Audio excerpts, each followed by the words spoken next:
Father Rael took up residence at the mission in Santa Clara in the fall of 1844.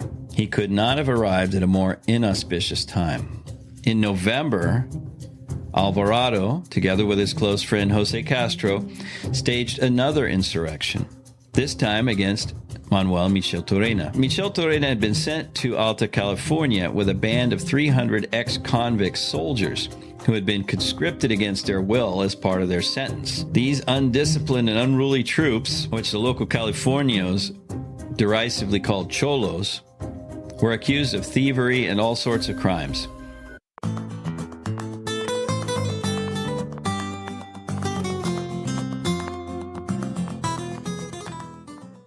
In the last episode on this series about Father José María Suárez del Real, who was the last Franciscan missionary at Mission Santa Clara and was part of a cohort of Mexican-born missionaries that came to California in the 1830s.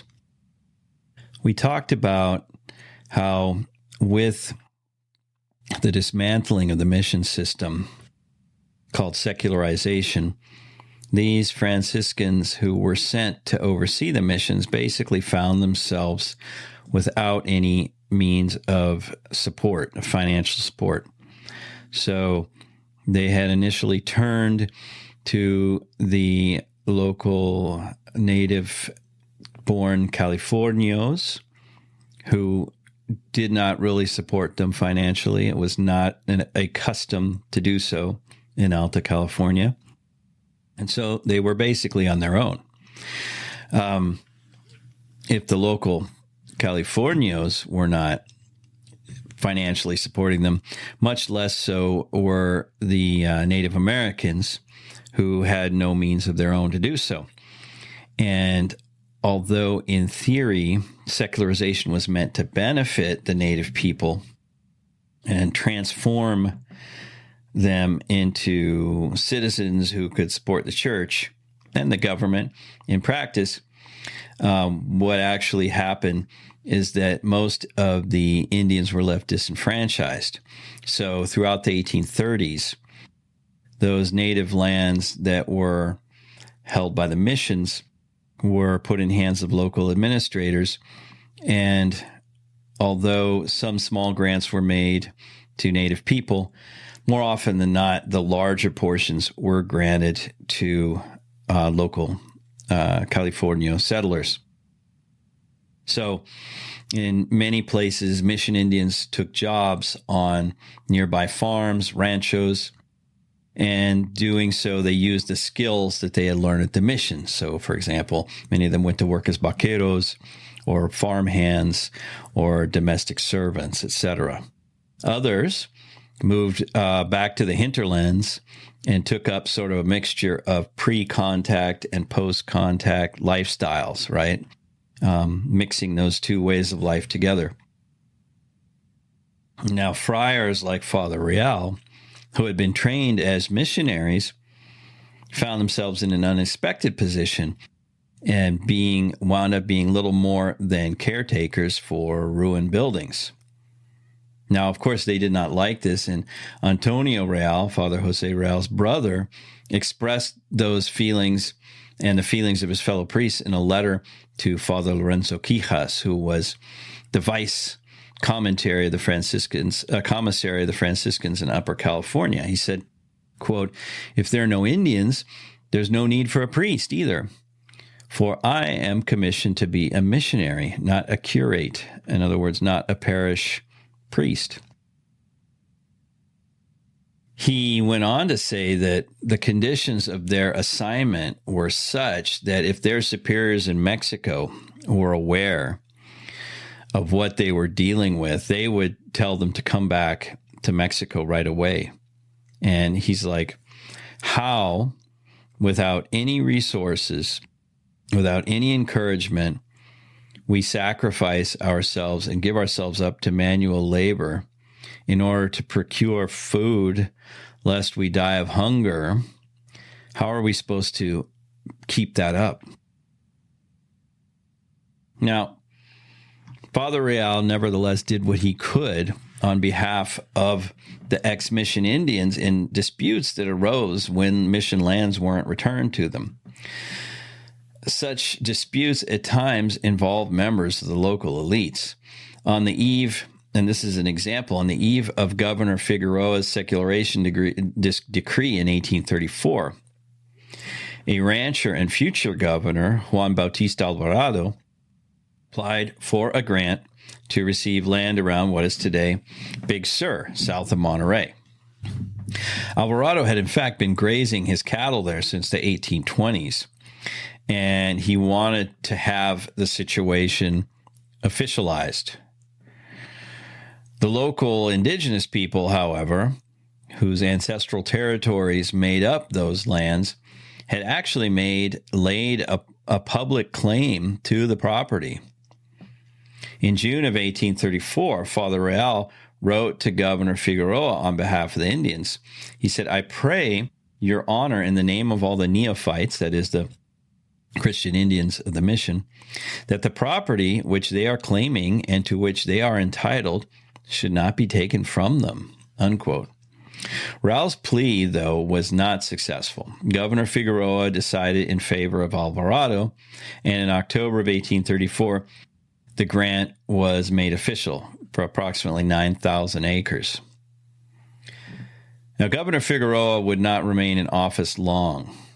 In September of 1835, Rael was called to administer the last rites to him.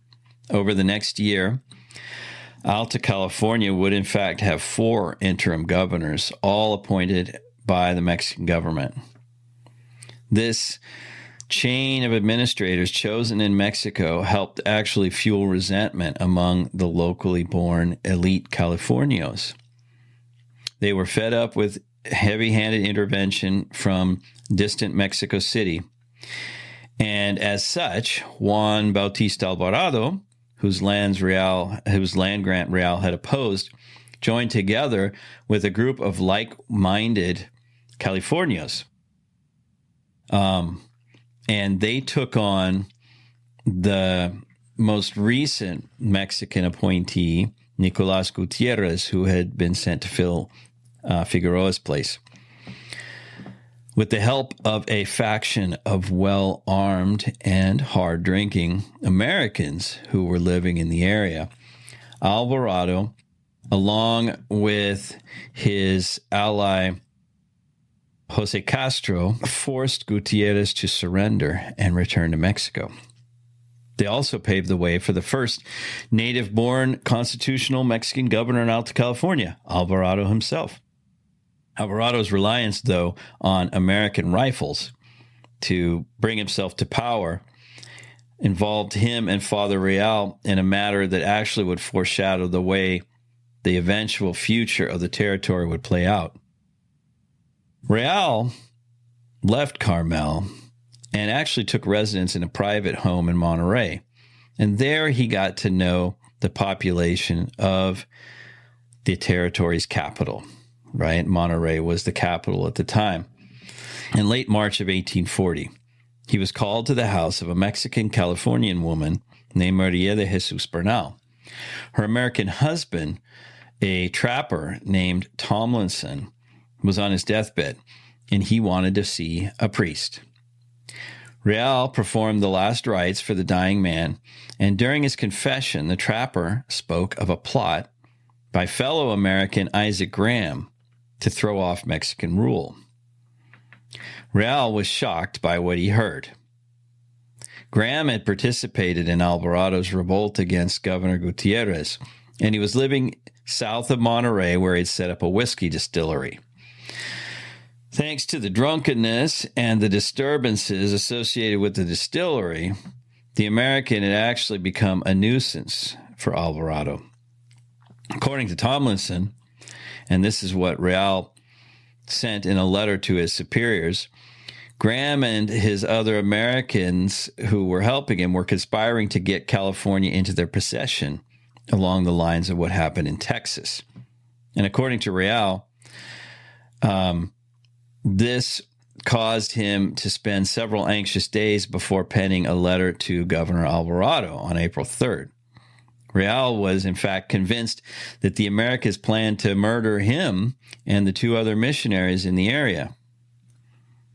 So when Alvarado learned the news, he called a meeting of his junta, and he ordered General Castro, the military commander of California, to round up Graham and his conspirators, as well as any foreigners that, according to Alvarado, did not have a good reason for being in the territory.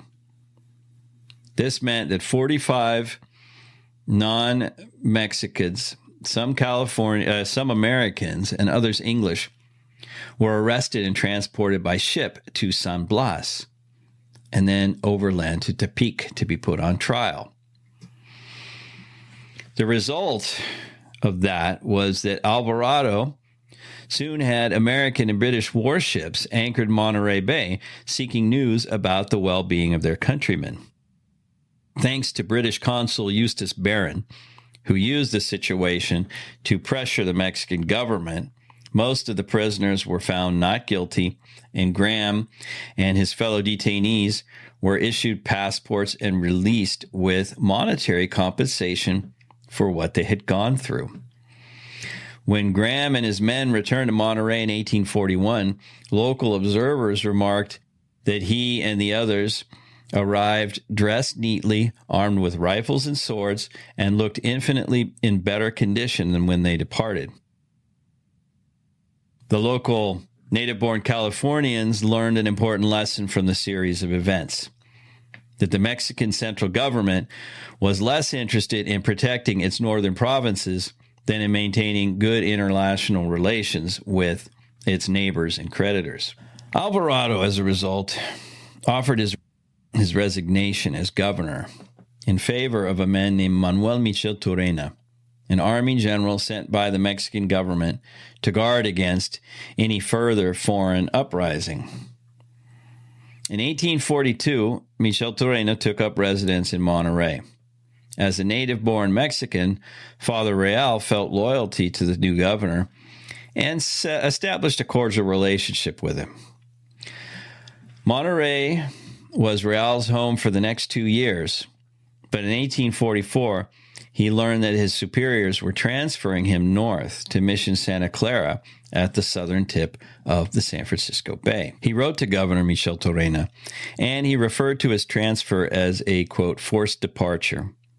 I would not leave if obedience to my superiors did not call me to this new assignment. The governor was disturbed by the news, and he wrote to the bishop, Garcia Diego, hoping to persuade him to keep Father Rael in Monterey. Michel Turena praised the friar's apostolic zeal and detailed how Rael had served with, quote, affability, promptness, and careful attention in this city and his jurisdiction without a fixed income, and that he depended on the piety of the faithful, unquote. The bishop's reply, however, was not very comforting. Garcia explained that he had reassigned Rael, who he considered a charitable and hardworking priest, to minister to the pueblo of San Jose and the missions of Santa Clara, San Francisco, Mission San Jose, and at times even to visit San Francisco Solano, 90 miles to the north in Sonoma. Garcia candidly and sadly acknowledged that the distances were huge, and in the past, 4 missionaries had that charge, and even they could hardly perform the duty, which now is given to just one man. Father Rael took up residence at the mission in Santa Clara in the fall of 1844. He could not have arrived at a more inauspicious time. In November, Alvarado, together with his close friend José Castro, staged another insurrection, this time against Manuel Michel Turena. Now, Michel Turena had been sent to Alta California with a band of 300 ex-convict soldiers who had been conscripted against their will as part of their sentence. These undisciplined and unruly troops, which the local Californios derisively called cholos, were accused of thievery and all sorts of crimes. Their disruptive conduct, combined with the fact that Michel Turena was considered to be another Mexican interloper by the native-born Californios, did a great deal to erode his support. In November of 1844, the two armies, Alvarado and Castro's troops against Michel Torena's, eventually squared off 12 miles south of the pueblo of San Jose. Neither group seemed particularly ready to shed blood over their disagreements, though. After several rainy days waiting it out, the two parties met and reached an agreement. Michel Torena would send his unruly troops back to Mexico, while the rebel California militiamen would be integrated into the army. In the meantime, Alvarado's and Castro's men were allowed to stay in the area as a goodwill gesture, and they were garrisoned at the Santa Clara mission. Now, this part of the agreement was the one that would cause Father Rael the most trouble. When the troops settled into the mission, the padre found himself in the uncomfortable position of playing host. Alvarado likely knew that Rael's loyalties lay with the Mexican governor, and the priest dutifully put rooms and beds at the service of the militia members, who showed their gratitude by stealing anything they could. Writing some months later to Father Antonio Ansar, the president of the Zacatecan friars in Alta California, Father Rael was despondent. He said that on the very next day that they settled in, quote, they carried away the sheets, blankets, bedspreads, and left only the mattresses. According to Rael, from the 25th to the 28th of November, they consumed 11 head of cattle and skinned 25 tame cows in the corral, leaving those unfortunate Indians without even the aid of the milk which they were used to having.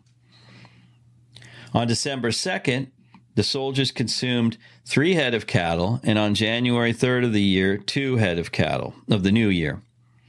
On December 12th, they took 3 horses, on the 13th, 6, on the 24th, 4, on January 3rd, 40 horses and 3 mares, and on the same day, they robbed the vaqueros. On the same day they robbed the vaqueros of the horses, they also carried away the saddles, bridles, spurs, shoes, blankets, and hats of the vaqueros themselves. On the same day, they stole 22 suits of fine red cloth worn by the music band of the mission. In January, they also took away the keys from the foreman, opened the storeroom, and ransacked it at their pleasure. Well, this is all according to Father Rael's letter.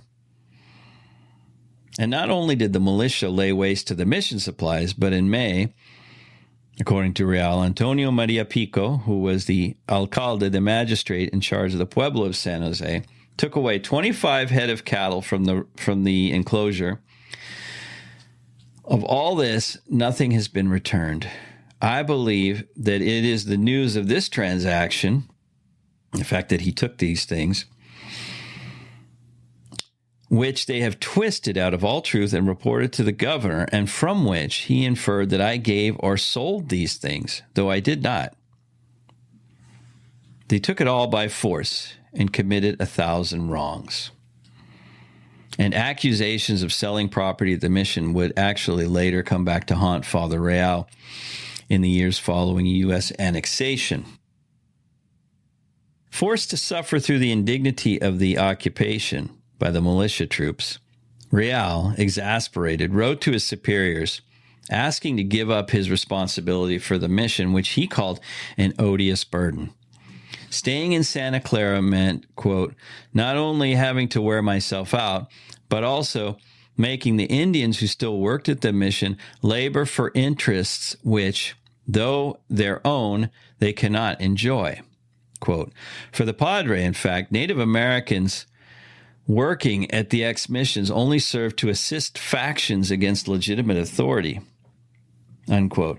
The legitimate authority Rael was referring to was his fellow Mexican, the governor Michel Torena, who, in an effort to outflank Alvarado and Castro, enlisted the aid of the Swiss adventurer John Augustus Sutter, and another number of foreigners, including Alvarado's old ally and later nemesis, Isaac Graham.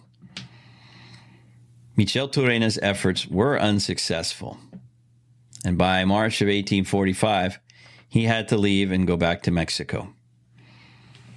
He was Alta California's last imported governor. This time, another native son, Pio Pico of Los Angeles, assumed the governorship, and he would be California's last Mexican governor, or better yet, the last governor of Mexican California. The upheaval of the mid-1840s was certainly not helpful for the Catholic Church in Alta California in general. Buildings were in disrepair, and the clergy situation was dire. In 1845, Bishop Garcia Diego wrote a letter to the Mexican Minister of External Relations explaining the situation. According to him, Garcia Diego, quote, "The entire clergy of my diocese, which is all of California, is today reduced to some discontented men who long to leave, others who are too old and weak for the ministry, and the remaining few who, for all their struggles, cannot carry out their ministry in such a vast territory as they should be able to." In November that year, 3 of these discontented men, including Antonio Suárez del Real, Father José del Real's brother, departed Alta California and returned to Mexico. By 1846, the number of Franciscans in the territory had declined from 36 in 1820 to just 11. Without the support of even his own brother, José began to have doubts about his own role as a priest.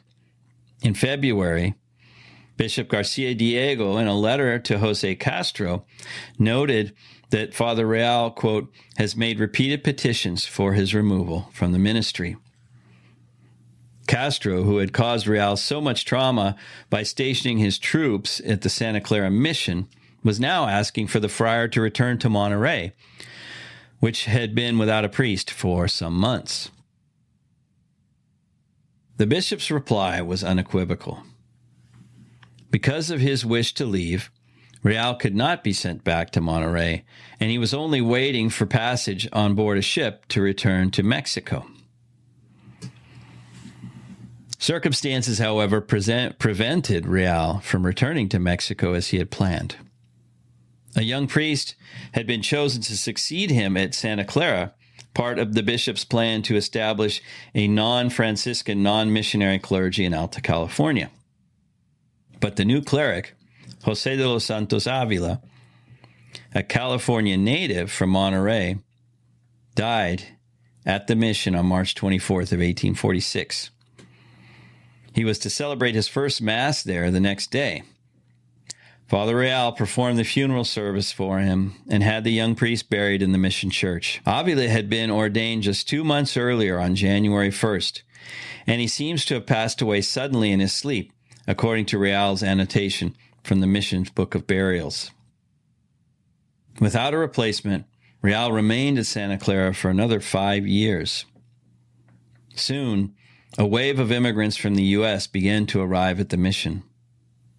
These immigrants most likely knew for certain what Rael could only guess at, that the entire Mexican regime in California was on the verge of collapse.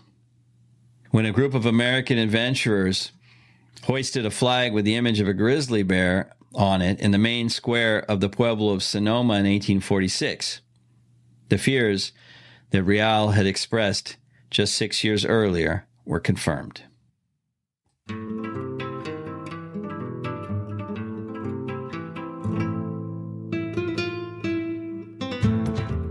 I hope you enjoyed this episode of the California Frontier Show. If you'd like to support the show, the best thing to do is to let other people know about it. If you'd like to support it monetarily, there are a couple ways of doing that. One is by scrolling down in your podcast app to where it says support the show. There you can become a subscriber for as little as $3 a month. And if you want to give a one-time donation, just below you'll see where it says, Give a One-Time Donation. Finally, the show is supported by California History Teachers, which is a full year of lessons for 4th grade California history and social studies. You can find out more at www.californiahistoryteachers.com. And if you input the coupon code PODCAST, you'll receive 25% off your monthly or annual subscription. So check it out.